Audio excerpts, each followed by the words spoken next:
You know that feeling, right? You've finished your workday, you've closed the laptop, but for some reason your brain is still at the office. If that sounds familiar, this is for you. I am about to unpack for you the actual science of how to truly unplug. Let me just ask you straight up. Is your mental office always open after 5 p.m.? I mean, you're on the couch. You're trying to chill out, watch a movie, but your brain is somewhere else entirely. It's replaying that conversation from the meeting you had earlier in the day, or stressing about tomorrow's to-do list. And it's hitting millennials and General Z especially hard, leading to record levels of burnout. Well, if you're nodding your head right now, I want you to know you are not alone. That feeling, it's basically the new normal. There is a 42% spike in after-hours work chats since remote work became the norm. The big takeaway here isn't just the percentage, it's the feeling behind it. You're not failing, you're just caught in this systemic always-on trap. And it's hitting millennials and Gen Z especially hard, leading to record levels of burnout. And that really gets to the heart of it. Let me say this again. You are not lazy, you are overwhelmed. This isn't some personal failure of your willpower. No, it's a sign that we all need a new set of tools for this completely new way of working. So let us understand what's happening here. If it is not about willpower, then what is actually happening in our brains? Let's dive into the science of why it feels so impossible to just turn it off. And here's the good news. Your brain isn't broken. It's just a little confused, trying to read a map that's completely out of date. Think about it like this. Your brain loves cues from your environment. The old way was simple. Office equals work mode. The commute home was a built-in transition period, and your house was a crystal clear signal for rest mode. But now, home is your office and it's your sanctuary. Your brain is getting some seriously mixed signals. And layered on top of that, there's this really fascinating psychological quirk called the Zeigarnik Effect. Basically, it's our brain's weird tendency to obsess over things that are unfinished. So that email you only got halfway through writing, that Slack message you still need to answer, each one creates what's called an open loop. And it's like an app running in the background of your mind, just constantly draining your mental battery. And as if that wasn't enough, every single ping from our phones and laptops acts as a mini threat trigger. Seriously. Your nervous system doesn't know the difference between a tiger and a tense email from your boss. It just knows, potential danger to handle. And it keeps your stress hormones jacked up long after your workday is supposed to be done. Okay, so how in the world do we fight back against our own biology? Well, here's the secret. The trick isn't to just stop thinking about work. It's to give our brain a new, better instruction. Let's look at this really powerful 5-minute mind hack that does exactly that.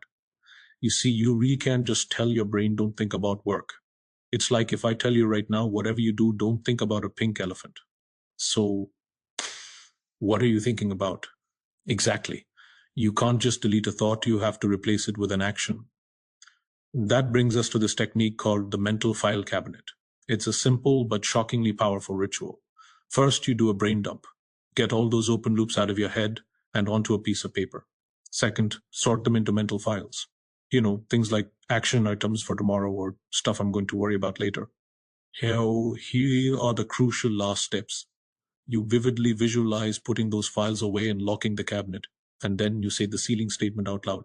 That physical act of speaking signals to your brain that the information is safe, and it gives you permission to finally, truly let go. But, managing your thoughts, that's only half the battle. Our bodies literally hold on to stress. That tension you feel in your shoulders at 8 p.m., yeah, that's your nervous system still on high alert. So now we need to deal with the physical side and actively tell our fight or flight response to stand down. Here is a quick 3-minute routine to flip that physiological switch. It's called the cognitive shutdown sequence. When you say stop out loud, it literally interrupts the anxiety loop in your brain. Then, grounding yourself by just noticing your surroundings brings you back to the present moment.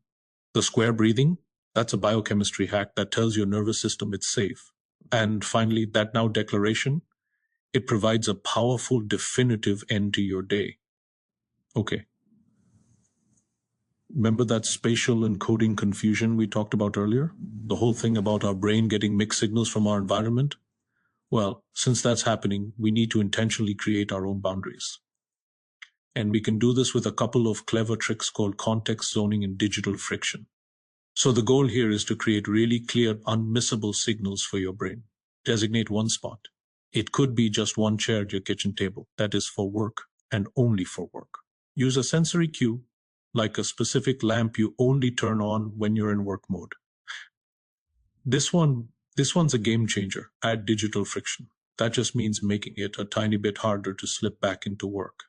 Log out of all your apps. Put your laptop in a drawer. That little bit of extra effort gives your rational brain a split second to catch up and go, hey, wait a minute. We decided we were done for the day. All of these different techniques are really building to one massive, crucial mindset shift. So many of us, especially if you're a high achiever, feel guilty for switching off, but it is time to start seeing recovery as your new superpower. The old myth we've all been told is that unplugging is a sign of laziness or that you lack ambition. The truth, strategic recovery is essential maintenance for your brain. It is not a weakness. It is a professional necessity for anyone who wants to perform at a high level for the long haul. And look, the data totally backs this up. Burned out people make more errors, they're less creative. But well-rested, detached employees, they're more focused, they produce higher quality work, and get this, the people who actually master the skill of managing their personal energy are often the ones who get promoted faster. Let this idea really sink in for a second. Your technical skills, your smarts, that's what got you in the door, but it's these new mental skills, learning how to detach, how to manage your own mental state.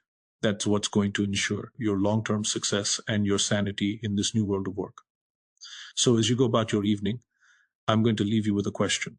After everything we've just talked about, what's the one hack, just one single thing that you are going to use tonight to finally close up your mental office and reclaim your time for good?